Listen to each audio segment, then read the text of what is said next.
দেশের দক্ষিণ ও পূর্বাঞ্চলের বেশ কয়েকটি এলাকায় আজ দুপুরের মধ্যে ঝড়ো আবহাওয়ার আশঙ্কা দিয়েছে আবহাওয়া অধিদপ্তর।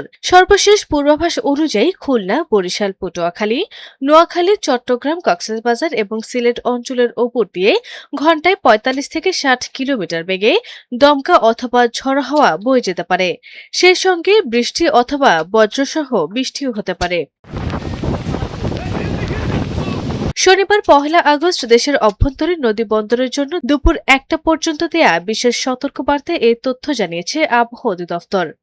সংস্থাটি বলছে, দক্ষিণ ও দক্ষিণ পূর্ব দিক থেকে প্রবাহিত AKS অর্জন করল গিনেস ওয়ার্ল্ড রেকর্ডস। AKS বাতাসের প্রভাবে এসব এলাকায় হঠাৎ করেই আবহাওয়ার অবনতি হতে পারে। এই কারণে খুলনা, বরিশাল, পটুয়াখালী, নোয়াখালী, চট্টগ্রাম, কক্সবাজার এবং সিলেট অঞ্চলের সব অভ্যন্তরীণ নদী বন্দরগুলোকে ১ নম্বর সতর্ক সংকেত দেখাতে বলা হয়েছে। ভোর ৫টা থেকে দুপুর ১টা পর্যন্ত এই সতর্কতা কার্যকর থাকবে। আবহাওয়াবিদরা জানিয়েছেন, ঝড়ের সময় নদী ও উপকূলীয় এলাকায় নৌযান চলাচলে অতিরিক্ত সতর্কতা অবলম্বন করা জরুরি। বিশেষ করে ছোট নৌকা, মাছ ধরার ট্রলার এবং স্পিডবোটকে নিরাপদ স্থানে থাকার পরামর্শ দেওয়া হয়েছে। একই সঙ্গে বজ্রপাতের সময় খোলা মাঠ, নদী বা জলাশয়ের আশেপাশে অবস্থান না করার জন্য আহ্বান জানানো হয়েছে।